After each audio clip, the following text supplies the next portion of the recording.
Like at 7 o'clock? Yeah. All right. We'll get started. All right. All right, we're going to get started. So thank you everyone for coming out tonight. My name is Grace Bryan. I'm the new Historic Events Manager for the Somerville Museum, a role that was previously managed by the city. So May Preservation Month this year is a collaboration between the museum and the city of Somerville.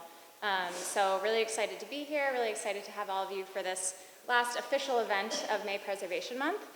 We do have a docent opening on Saturday morning at the Powder House, so if you're interested in learning more after this lecture, you can go from 10 a.m. to 12 a.m., or 12 p.m. Not 12, yeah, Mary will be there. She'll be giving tours for those 2 hours from 10 a.m. to noon on Saturday of the Powder House, and she can give you more of her expert knowledge on the subject. So tonight we have Dan Breen here to talk to us about the road to the powder alarm, which was September 1st, 1774. He has a Ph.D. in history from Boston College. He's a professor of legal studies at Brandeis University, and he's also on the board of trustees at the museum, so we're really glad to have him here. A few logistical things: we have bathrooms downstairs, and the front desk is going to be open for 15 to 20 minutes after the event. If you're interested in merchandise, memberships, donations, any questions you might have for us or for Dan. So without further ado, I'll turn it over to Dan. Okay, thank you. Yep. Hello. Hello, everybody. My own little piece of logistical information is if you want to get up at any time and get some water or cookies over there, it's okay with me. You can be as disruptive as you like. We are talking about the revolution after all, so in the spirit of things, feel free to get whatever you want. So I'm going to take this opportunity to talk about the events of 1774 that ultimately led up to one of the most important things that ever happened in Somerville, the beginning of the powder alarm of September 1st, 1774. So I thought the best place to begin in trying to describe the events that led up to that vitally important episode at the end of the summer 1774 is to begin on January 19th, 1774. On that day, January 19th, 1774, a ship called the Haley, owned by John Hancock, of all people, docked in Dover, loaded with a bunch of tar filled in leaky caskets that probably resulted in the loss of much of its value. But the importance of this ship was the Haley brought news. A month before, a group of rowdy Bostonians had boarded 3 ships of the East India Company and dumped 342 crates of tea into the waters of Boston Harbor. Precious tea. Tea that was worth as much as 15,000 pounds. Quite a bit of money back then. A truly vast amount. In fact, an act of vandalism that would eventually shake the ruling powers of London almost to their core. Now, however, there were at least 2 ways you could look at this episode, known to history as the Boston Tea Party. One way would be to recognize that the East India Company was a vile and corrupt entity, that in the course of ruling the Indian province of Bengal had succeeded in taking one of the richest portions of the world, by some accounts the wealthiest portion of the entire world, Bengal, in reducing it to something like beggary. A place responsible for producing the most exquisite fabrics in the world at one time. In looting the treasury of Bengal, loot is a Bengali word that passed into English because of this, looting the Bengali treasury to the tune of 100 ships worth of gold and silver, down the Ganges in the Hooghly to enrich East India Company coffers in Calcutta. All of which allowed the East India Company, having put those very productive and talented fabric weavers largely out of business, all of this allowed the East India Company to raise dividends that was paying to stockholders and pay handsome bribes to members of Parliament at the same time, at least a quarter of whom owned shares in that same East India Company. The company was making money hand over fist until the terrible famine of 1769 to 1770 began to ravage Bengal, killing 1.2 million people, during which the company continued to extort taxes from starving people, flogging them to death if they couldn't pay, until the general devastation made it all the more likely that the East India Company would not be able to collect taxes at all, thus sending it teetering on the precipice of bankruptcy, resulting in Parliament's sickeningly corrupt attempt to rescue the company by allowing it to dump tea on the American market without going through middlemen, on the assumption that the tea would then be so cheap for American consumers that we wouldn't mind paying the minuscule 3 pence tax on the tea. In knowing all this, you could be forgiven for believing that the East India Company got what it deserved and that the Boston Tea Party was an exercise in justice and an exercise in principle. This, by the way, is a cartoon showing what things were like in Bengal. Here we have the British Army supporting a wealthy East India Company nabob who is coughing up money literally into a great kettle owned by Lord Boat, who was the Prime Minister in 1763. So this has been going on for a while. So you can look at it that way, and grand exercise in principle. Or you could look at it the way the British looked at it. Vandalism. When the British thought about America, they thought about America in only one way, a money-producing enterprise, and that's it. We were there to make money for England, period. We had a certain role to play in the trading system with London, and that was that. Of course, we denied the powers of London to tax us, but hardly anybody in Great Britain took that seriously, especially when it came to trade, which in their view they controlled utterly. Now here we were in Boston destroying property, East India Company property, valuable property at that, a direct blow to the commerce of the empire, and therefore a blow to the whole point of the empire, which was to raise money for them in London.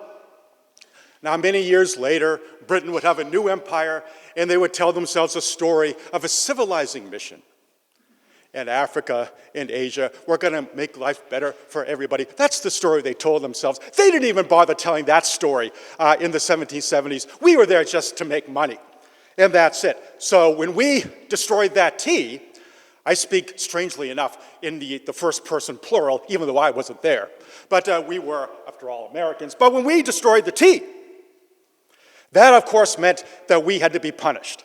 That's the way they looked at it. They were interrupting commerce, they were interrupting property, destroying property, in fact, and therefore they had to be punished. An act of vandalism like that had to be punished, period.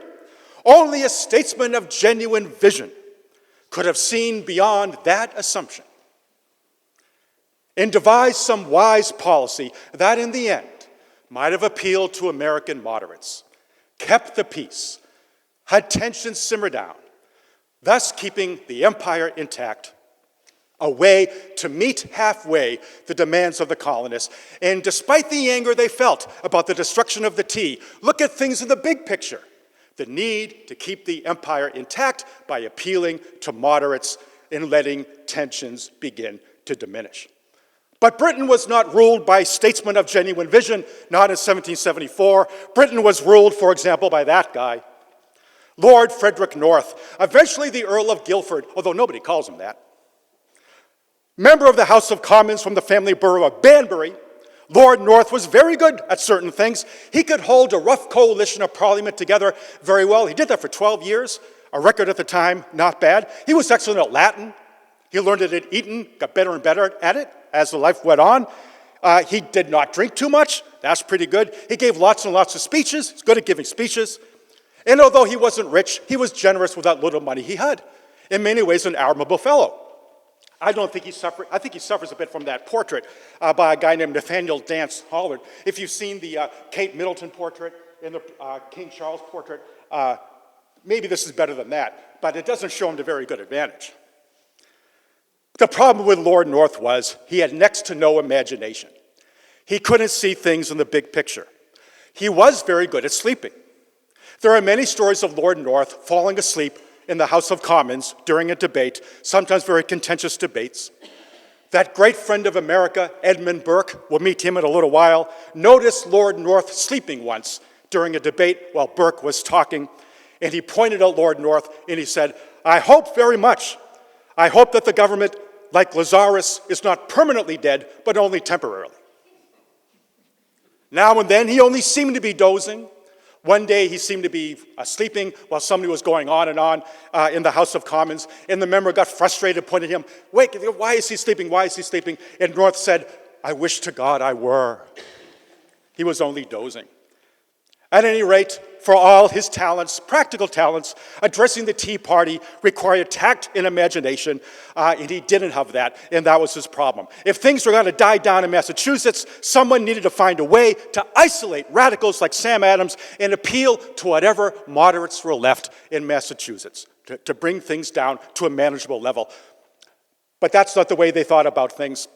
One thing they could have done, one thing that might have made sense, is issue the following pronouncement: "We will close the port of Boston in 6 months if the tea is not paid for." And that would be directed really only to those who threw the tea overboard in their friends. And a lot of people wouldn't want the port to be closed. Maybe they would raise the money for the tea to be paid for. Maybe it would take a few months, send it to London, and the whole thing would blow over. They could have done that. And they could have joined that with the decision to stop the tax on tea. It wasn't raising any money anyway. It was just a nuisance and annoyance. That would have been visionary. That might have satisfied most people in Massachusetts, most people in the colonists. That would have been a sign that maybe Britain understood them, but that would have taken imagination. And that's not what you do if you think the whole point of the empire is making money and they just destroyed our property. They have to be punished. The idea was America has to be punished. This is what Lord North said. Boston has to be taught a lesson. "Let us," according to Lord North, "let us conduct ourselves with firmness and resolution, and there is no doubt that peace and quiet will soon be restored." Firmness and resolution, North said.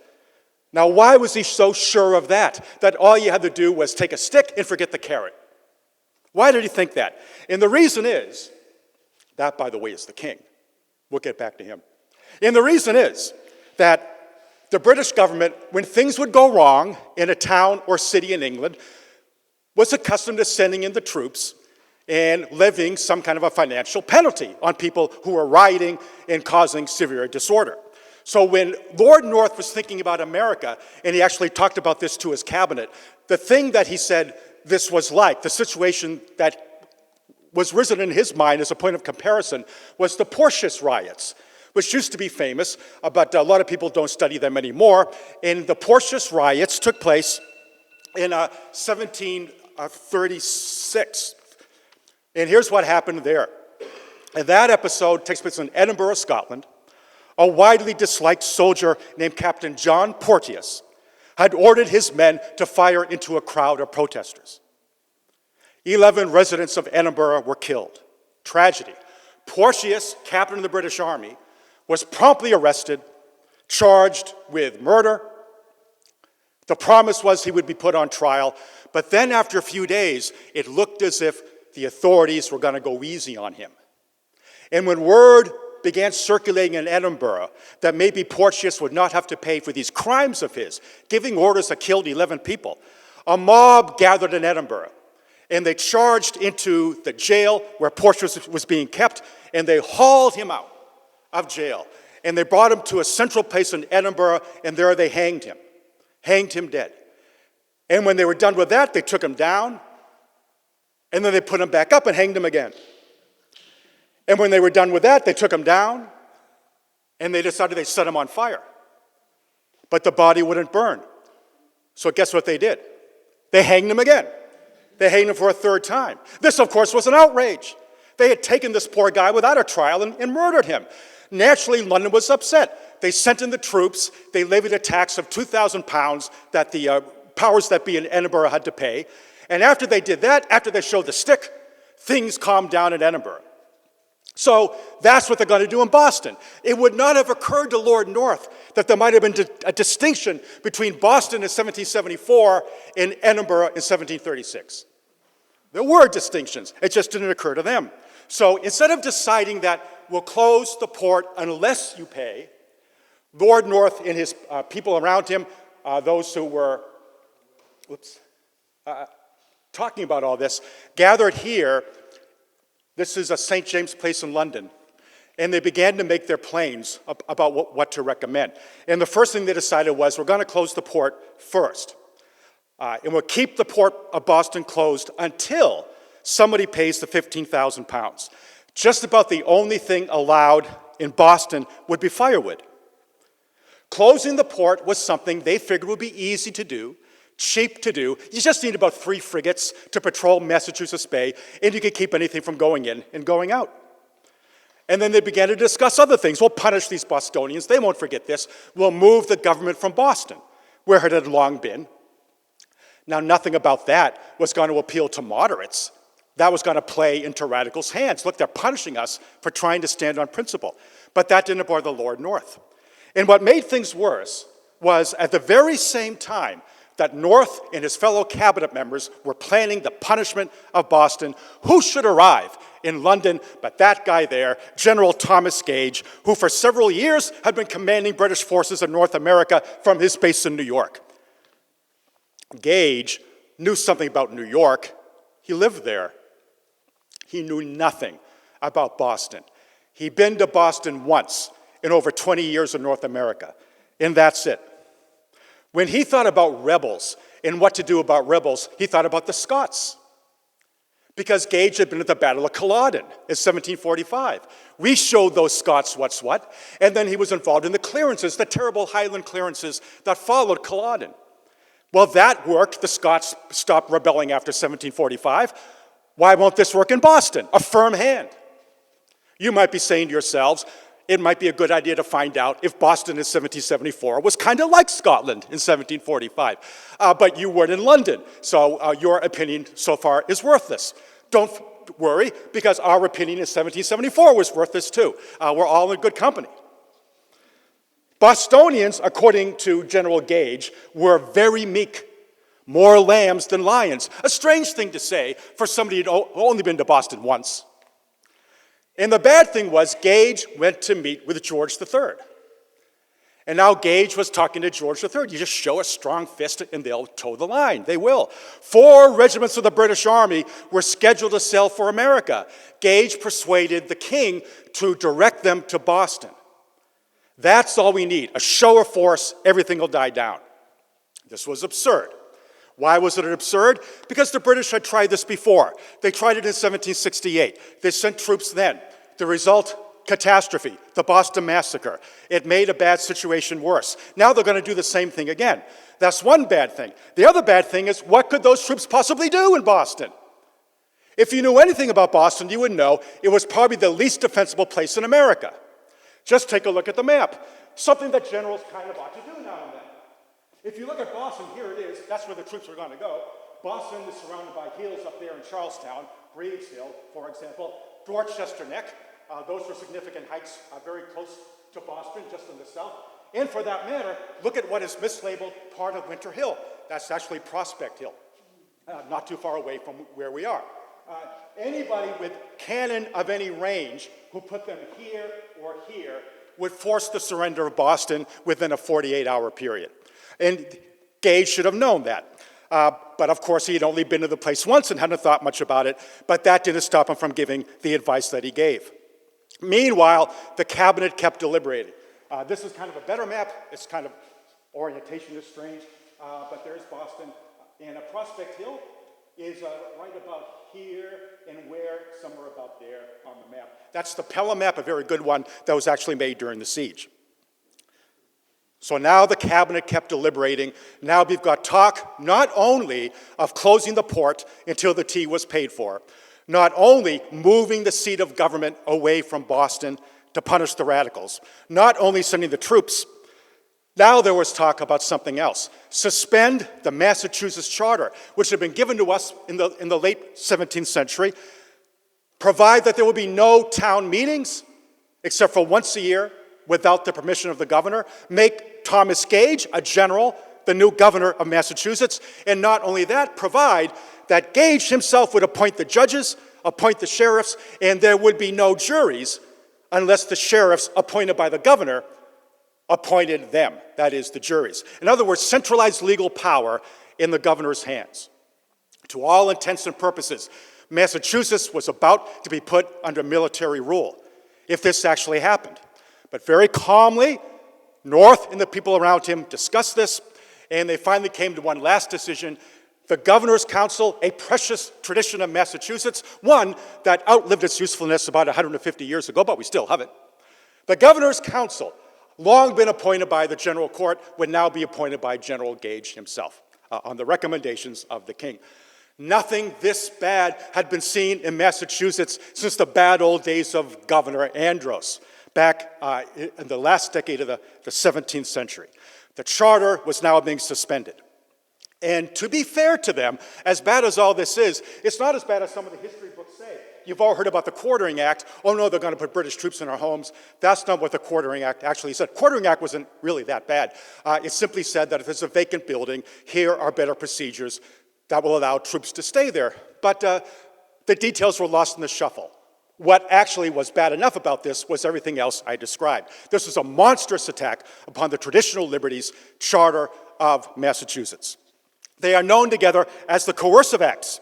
They are known to history, many of you have read about this, as the Intolerable Acts, but they were not known as the Intolerable Acts in 1774. The very first time they were called that was in the beginning of the 19th century. Everybody thought of them as the Coercive Acts, which in fact they were. But whatever they were called, they still had to pass Parliament. What North wanted to do was have the king order the port of Boston to be closed, but it turned out the king couldn't do that. There was an old law called the Havens Act that said you can't close a major shipment port unless you get an act of Parliament. So all of this had to go to Parliament. There were Friends of America who argued against it, that this was bound to lead to disaster.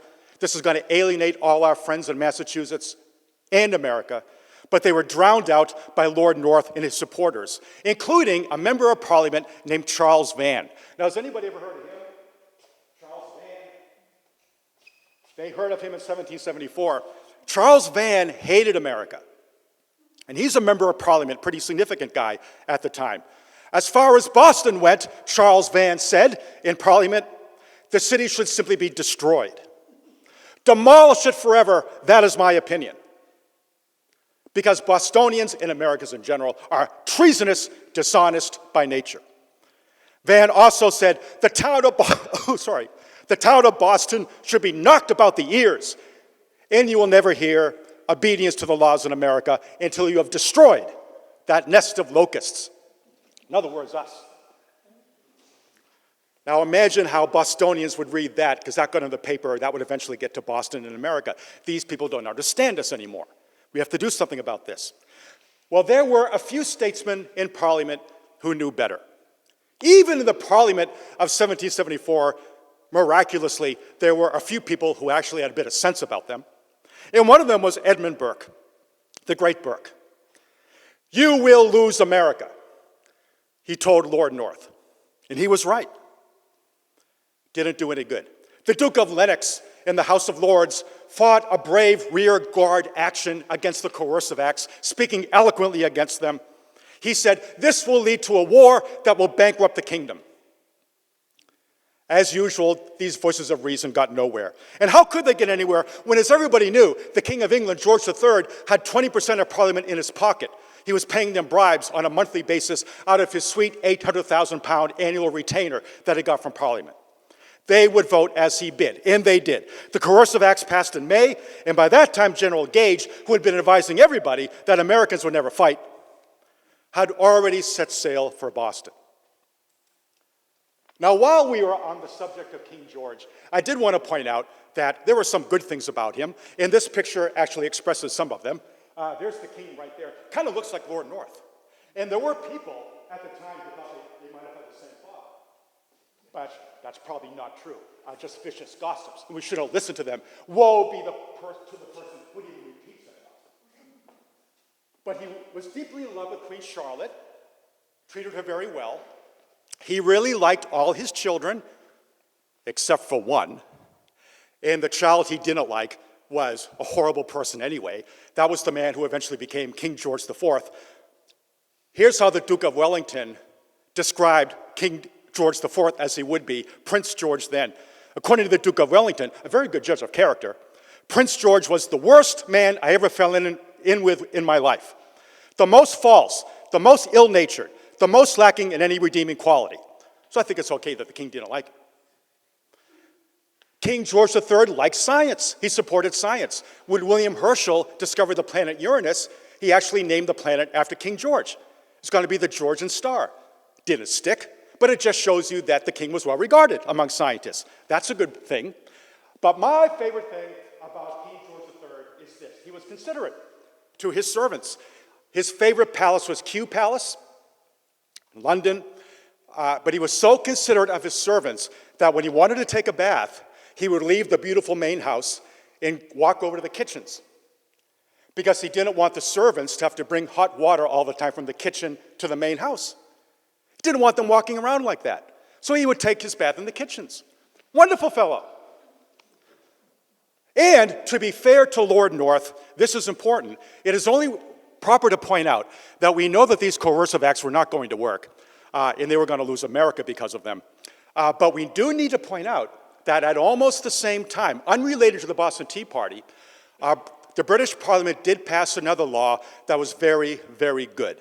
And that's the Quebec Act of 1774, which gave official religious toleration to the Catholics of Quebec and also recognized their right to continue to practice and observe French civil law. So Great Britain took care of the traditional rights of French Catholics in Canada. And because of that, that was passed just in the nick of time. Canada did not rebel in 1775. Canada did not join America, and Canada did not set up for itself. It would stay a part of the British Empire. They kept Canada, but they lost America that same spring of 1774. And it's worth pondering, by the way, what would have happened if they hadn't done that? What would have happened if Canada had gone independent, set up for itself, for example, in the 1770s? No War of 1812, no Battle of New Orleans, no Andrew Jackson, no James Polk, no Mexican War, no Civil War. The mind boggles at what would have happened. But I do know one thing. Had it not been for that, the Canadian Army would not have fought alongside the British Army on the Western Front from 1914 to 1918, and that would have meant a German victory, in my opinion. Many things are different because they had the imagination somehow when they needed it to pass the Quebec Act, but they didn't apply that imagination to us. They just used the stick. On May 10th, 1774, a ship ironically named the Harmony arrived in Boston, bearing with it not only the words of Charles Vann, "Boston must be destroyed," but also the preliminary news that Parliament had closed the port. A crisis atmosphere now prevailed in Boston.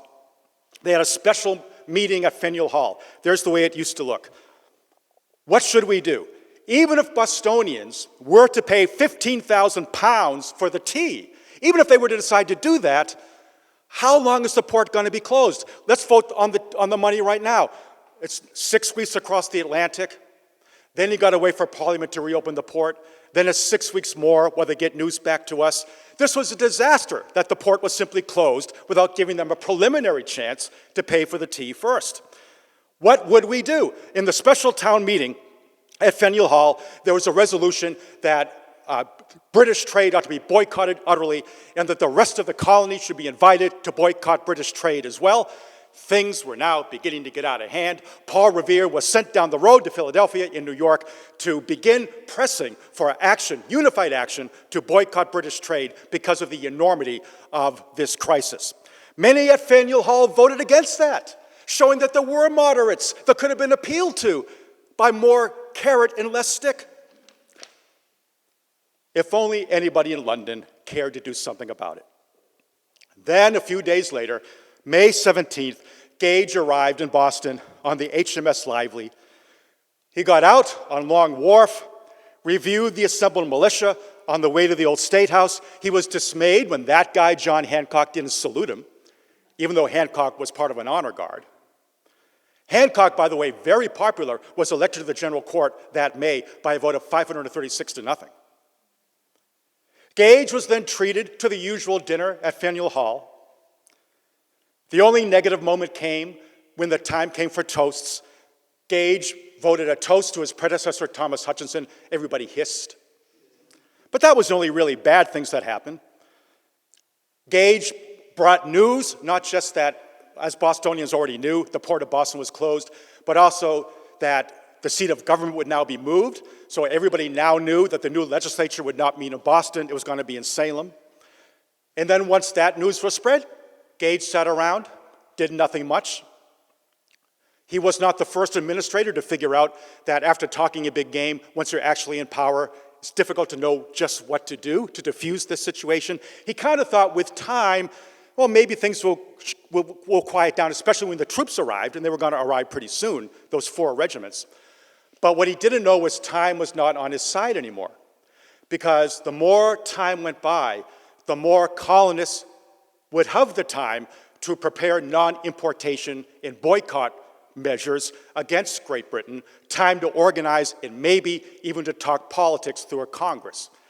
Time was not on Britain's side, not anymore. Something had to be done. But what really could Gage do? To see what an important, difficult and impossible situation he was in, consider what happened when June came around, just a couple weeks later, and the General Court finally met as planned in Salem, not as it always had done in Cambridge or Boston. By this time, word had arrived that the precious Massachusetts Charter had been suspended. And Gage would appoint the Governor's Council, Gage would appoint the judges and the sheriffs would appoint the jurors. Consternation. To be close to the action in Salem, Gage took up residence in nearby Danvers. The assembly was opened, the General Court began to deliberate. Immediately, they began to debate what to do about their anger about being moved from Boston to Salem. And then they began to deliberate on calling for a Continental Congress, which is what happens when you play into the radicals' hands and you forget about the moderates. Now they're calling for a Continental Congress. Well, they weren't supposed to talk about that. That's treasonous. Samuel Adams, here you see him, ordered the doors to the meeting hall in Salem to be locked, shut, so that nobody could get out to warn Gage about what they were talking about. But at the last minute, a conservative member, feigning illness, dashed out, ran over to Gage. They're about to call for a Continental Congress, and Gage sent that guy, his secretary, Thomas Flucker, to the meeting hall to prorogue the assembly, put them out of business, send them home before they could vote on a Continental Congress. Flucker shows up, the doors are shut. He's pulling at the doorknob. He knocks on the door. He's trying to get in. The governor wants you to go home. He's going to destroy your right to meet right now. Got to end the legislature. You can't vote. He's knocking on the door. Samuel Adams has got the key in his pocket. Door's locked. He's ignoring him.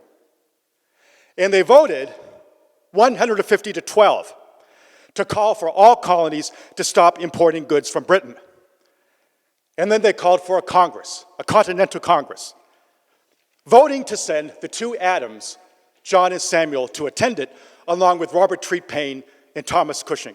500 pounds were allotted to cover their expenses to be paid for by the towns, and only then did the legislature disband. Fuming in frustration, back to Boston temporarily went Gage. By this time, all the troops had arrived. They were all in Boston. Far from being foisted on unwilling residents, householders, they all pitched their tents on Boston Common. Just a smattering around the harbor to make sure nobody was shipping anything out. And by the way, as they probably know, when the port was closed, colonies, in a heartwarming gesture of support for Boston, began sending cartloads of food so that nobody would starve, at least for the time being, in the town. And Samuel Adams wrote little thank you notes to everybody who sent food. Thanks, we appreciate it. Thank you. Well, like hundreds of these notes. Soon the common was a sea of tents. The artillerymen, blue-coated artillerymen among the British, began using the Back Bay as target practice. Many years later, even into the 1830s, young kids in Boston were still going over to the Back Bay and picking out cannonballs at low tide. That all stopped, of course, when it was all filled in. And Gage began to figure something out. What on earth good are these troops doing on Boston Common? There's way too many of them than were needed to keep order in Boston itself.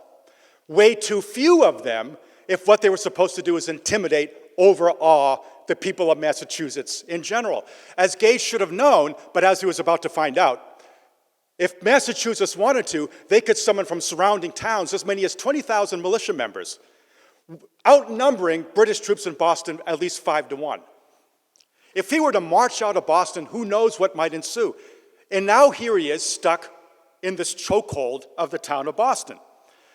And the troops themselves were a problem. They weren't accomplishing anything. They were just creating new problems. How do you feed all these people? And you got to feed the troops and their wives. There are plenty of wives there with them. And here they were in the common. They're digging holes for latrines. Conditions are not ideal. They always got to worry about water. How are we going to get enough fresh water for all these troops? The one thing they had in big supply, actually two things. One thing they had in big supply was liquor. If they went down to Tremont Street, there was always somebody at a little table selling all the liquor they wanted, a problem in itself. The other problem was prostitution. All they had to do was walk up to the North Slope at Beacon Hill, and there was the old 18th century combat zone of Boston, known as Mount Whoredom. Mount Whoredom, that's right. Mount Whoredom is where the prostitutes and the gamblers were. Troops could always escape over there and have fun. Not such a good thing for discipline. That would be Mount Whoredom until Mayor Josiah Quincy, the greatest mayor in Boston history, would clean it up, but he wouldn't do that for 50 years. Meanwhile, there was this hostile countryside. What could Gage do about it? What he should have been doing, if he really cared about overawing people and holding Boston and making a military statement, maybe occupy Breed's Hill, maybe occupy Dorchester Heights, but he thought that might be provocative, moving the troops out of Boston like that. Or maybe he just had no eye for topography. We don't know. Could be either one. He did have an eye for strategy. And to Gage's credit, I will say, not only did he look good in that John Singleton Copley portrait that I showed you earlier, he also did have a sense of what had to be done to win the war, if it came. What he had to do to win this war, if it ever came to a war, was forget about Boston, occupy New York, occupy the Hudson River Valley, blockade the New England coast, keep the radicalism, keep the trouble confined in New England, separate New England from everybody else, and then you could destroy New England's forces at your leisure over time. That wouldn't be bad strategy. That could have worked in 1775. They actually tried that in 1777 when it was too late. But Gage couldn't do that, not in 1774, because although he commanded British troops in North America, he's also the governor of Massachusetts. He's got to stay in Boston. Even if he wanted to do this, he couldn't do this. He had to stay where he was. So he's got to ask himself, what do I do? So the dreadful dynamic here, which was going to eventually do in British power, was things were getting out of Gage's control. At the beginning, right around the middle of summer, getting towards August, Samuel Adams, and John Adams, and also the others, Robert Tree Payne and Cushing, they left as scheduled to go to the Continental Congress, about to meet in Philadelphia. It's going to meet in September. And Adams was wearing the same red coat, as many of you know, that he had worn in his portrait, great portrait by John Singleton Copley. And his friends were horrified. You're going to wear that same coat? You wore it 4 years ago it's the only coat he had. And so what happened was his friends had to get together, and one of them bought him a new coat, one of them bought him a new wig, one of them bought him some nice new stockings, one of them bought some new shoes, one of them bought a new hat, a little spending money for the road. Then they outfit him. He looked pretty good after that. And they all leave Boston. They all go down the neck. And their first stop was at the Coolidge Tavern in Watertown, where they all had a nice meal. And the Coolidge Tavern, next time you go to Watertown, cross the Charles on the way to the Mass Pike. It's right on your left where the MBTA trains and buses now stop. That's the old Coolidge Tavern. Meanwhile, nothing's going right for Gage. And to begin to conclude, he tried to put the new Massachusetts Governor Act into effect. We'll just go over here. There's not much more to show. Here you saw the Canadians again. There they are. So he began to name these counselors. They called them mandamus counselors because they were named by the king, really, through Governor Gage, and not, as tradition would hold, by the general court, as had always been done. He named Flucker one of his counselors. Does anybody know how Thomas Flucker became famous? He was the father-in-law, eventually, of Henry Knox, Washington's chief of artillery. Isaac Royal was named hated Tory. Andrew Oliver, another hated Tory, was named to the council. But a lot of people wouldn't serve because they knew how unpopular they would be in their communities if they ever served on this governor's council, now named in violation of our charter by the governor and not the general court. So one guy, Israel Williams of Hatfield, he was named to the governor's council. He hid from a rampaging mob surrounding his house in the chimney. He thought he was pretty safe in the chimney. And then he noticed that the mob was burning his house down. Then he decided to leave. And he decided, maybe I won't be a counselor after that. Another man named to the governor's council went to church the following Sunday, and as soon as he walked into church, everybody stood up, looked at him, and walked out. So you're not probably going to want to be in this council. Made no sense from the beginning to do things like that. It soon became clear that in passing the Massachusetts Government Act, Parliament had created for Gage an impossible dynamic. But think about it. The act said that all town meetings, other than once a year that you could have by right, had to be approved by the governor before you could have the meeting. But that all but invited resistance. What was Gage going to do if somebody in Westfield wanted to have an illegal meeting? March to Westfield? What was he going to do if somebody wanted to do that in Northampton? He couldn't enforce the law. And the more you can't enforce the law, the more people don't respect you. And the more people don't respect you, the more they feel free to break the law. And the more they do that, the more you lose control, which means the more the king was losing control. Nobody thought about that, strangely enough, in Parliament, but that's the way it was. If this was not clear to Gage now, it soon became clear as August went on. Salem announced it was going to have a town meeting without Gage's approval. Gage announced that any such meeting would be illegal. Salem announced, we don't care what you think. Gage decided he was going to crack the whip. He led 2 companies of the 59th Foot up to Salem to make sure it did not happen. But instead of ringing the meeting hall with the troops to make sure nobody could get in, he kept them on the outskirts of Salem. Didn't want to cause trouble. And so people did get into the meeting house, and once they were there, he decided to send the troops to arrest them, but they got their meeting done, they got their business approved before the troops could get there. The troops arrived to an empty meeting hall. Gage had been successfully defied. So Gage now said, I'm not going to take this. You're going to respect my authority. And he decided to arrest 7 leaders of the town meeting, including Timothy Pickering, who would eventually be Secretary of State. So the 7 members of the Salem town meeting were called to the court. The judge, now serving at the behest of Thomas Gage, heard, nevertheless, that there might be 300 Essex County militiamen on their way to Salem. So he decided to let everybody go on bail. 2 left on bail. 5 of them, however, announced, we're not leaving. We're not going to pay bail to you. They announced they would not pay a fee to an illegal government if it were only a 90th of a farthing. And now the judge heard there might be more than 1,000 Essex County militiamen on the way to Salem. Now Gage had a choice. Does he enforce his authority with 2 companies of foot against maybe over 1,000 armed Essex County militiamen? Or does he back down? And he did what you would expect. He backed down. You see what he's laboring under? He had talked a big game in London. I can do everything with 4 regiments of British soldiers. But once he was actually there, it wasn't nearly enough. Not enough to overawe anybody, just enough to irritate, just enough to encourage defiance rather than quelling it. That's the dynamic that leads to revolution. A few days later, Gage was still in Danvers, and Danvers announced, we're going to hold a town meeting. And when Gage heard that, under Gage's very nose, Gage announced, quote, damn them, I won't do anything about it until the king sends me more troops. This from the man who said, they're a bunch of lambs, we just need 4 regiments. And finally, here we have the dynamic, as I said, that would ultimately begin the revolution. Gage could not enforce this prohibition against town meetings. He just looked ridiculous, he just looked weak.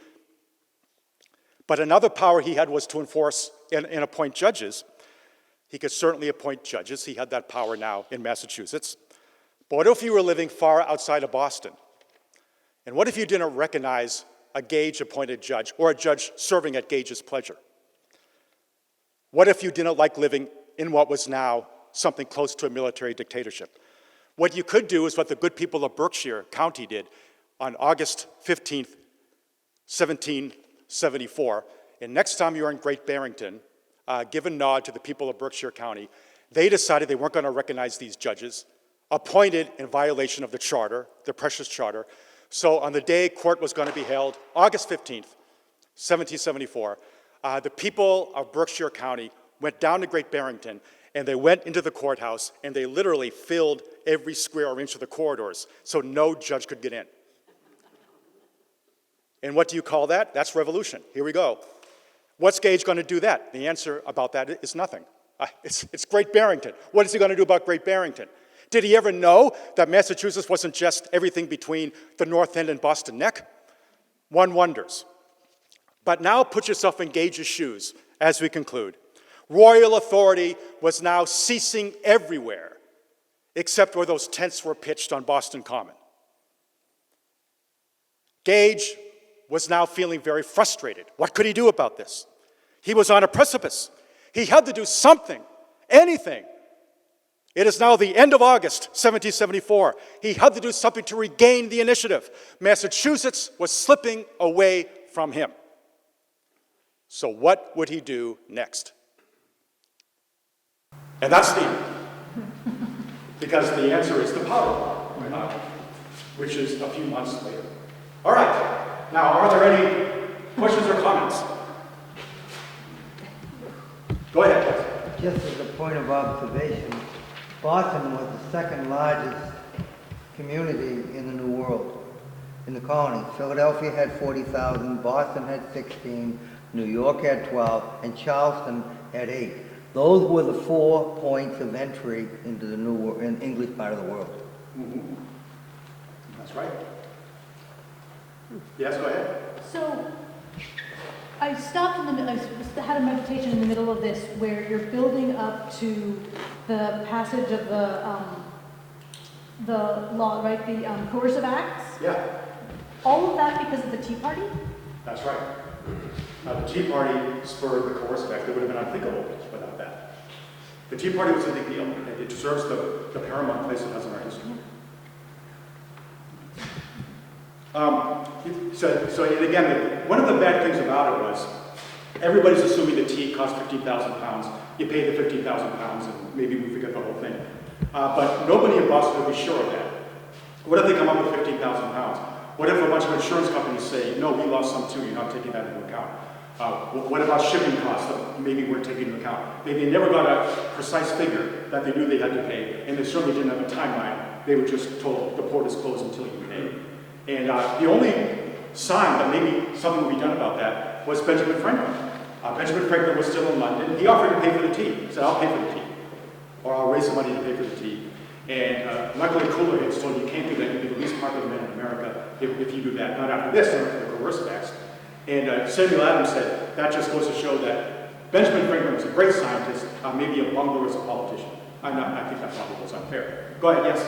How do we know, like, is the analog to the Edinburgh protests being drawn by us retroactively, or was that an active point of conversation when talking about the American colonies by the British? It was an active point of conversation. It was brought up during the debates. And was that, like, talked about in, like, Gage's correspondence, presumably with other members of the military? It's talked about in the minutes of the cabinet meetings that Lord Northwest was presiding. Okay. So we know it was brought up.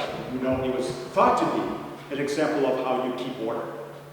Which is what you do if you think it's a bunch of children, you're the parents, and you just have to make sure they're disciplined. If you think about people in America as maybe adults, maybe you would go about some sort of policy that respects them as adults, gives them some of what they want, but maybe not all. But that's just not the way they thought of us. Children who are not cooperating economically, what they taught us. That was the fundamental problem. Yes? What was Parliament's reaction to the Boston Massacre? Why didn't they consider it that in this scenario, or not strongly consider it? There wasn't a whole lot of reaction in Parliament. The reaction was Governor Hutchinson, who did the right thing and removed the troops from the city of Boston, the town of Boston, and sent them out to Castle Island temporarily. Parliament felt that it wasn't sending troops to Boston that was the problem. The problem might have been officers like Captain Preston, who had failed to keep their cool, and maybe lower-level commanders who had disposed of the troops properly. And if we had a better quartering act where there might be more places for them to stay that maybe would cost less ire on the population, then maybe you would have a different result. So it wasn't Parliament. Parliament should have learned this lesson, but they didn't react directly to the massacre.